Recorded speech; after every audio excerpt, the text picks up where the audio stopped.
Hey folks, we're closing in on Election Day, aren't we? Well, I think this seems like a great time to take a quick trip down memory lane, don't you? Yeah, let's just tickle our brains with a light sampling of Orangina's highlights throughout the years. Just a little refresher for all the undecided voters who may have had a lobotomy recently and might need a hand recalling what a peachy ride we've had with the Orange Savior. So let's dive in. Remember when Orangina tried to buy Greenland? He did. He wanted to trade it for dirty and poor Puerto Rico. He also called Haiti and El Salvador shithole countries. Remember when he lied about his inauguration crowd and then sent Sean Spicer out to fervently defend the lie? Oh, and he doubled the initiation fee for Mar-a-Lago from $100,000 to $200,000. He was the first president in 40 years who refused to release his tax returns and, of course, his medical records. He dismissed Russian interference in the election. He also edited a video to make it look like he won the Nobel Prize. And he wanted to give himself the Congressional Medal of Honor, but he was advised against it.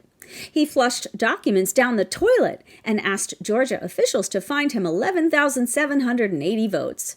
Remember when he told Puerto Ricans their hurricane wasn't a real catastrophe like Katrina?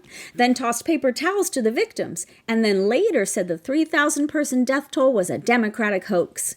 Remember when he shut the government down for 35 days because he couldn't get funding for his wall? And 800,000 federal workers went unpaid? So the Trump administration told them they could take out a loan or trade janitorial services for rent. Yep. Remember when he asked a black reporter to schedule a meeting with the Congressional Black Caucus because he assumed all the black people in Washington somehow knew each other? Remember when he deployed 6,000 active duty troops to the southern border to stop the imaginary caravan before the midterms? Yeah, that cost $200 million. It did. Remember when he was going to host the G7 at his Miami golf resort? Remember when he said Kim Jong-un felt badly about Otto Warmbier, the American student imprisoned in North Korea who died with brain damage after being returned home?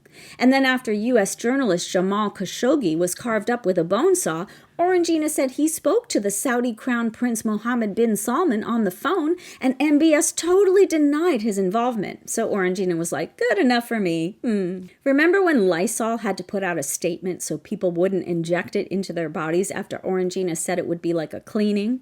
Remember when a reporter asked him what would he say to Americans who were scared about coronavirus? And Purvey said, I'd tell them you're a terrible reporter. Oh, and remember when he said doctors would get extra cash if people died from COVID? Remember when a bunch of his senior officials used their private email accounts on the job? Yeah. And remember when he played golf constantly after all those years of crowing about Obama golfing on the job?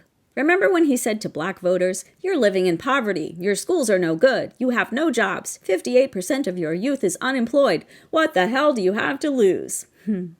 Right, and when he separated children from their parents without creating any records to reunite them? Oh, and remember when he tear-gassed protesters outside of the White House so he could have a little photo op with an upside-down Bible? Remember when he had the winners of the college football championship come to the White House for fast food? And when he bombed a Syrian military base without telling Congress, or of course getting their authorization, right? And remember when he talked about orgies to a giant crowd of Boy Scouts and called a 7-year-old to wish them Merry Christmas and said, are you still a believer of Santa Claus? Because at 7, it's marginal, right? Yeah. Just a few things Orangina has done to win the hearts and minds of depraved folks everywhere.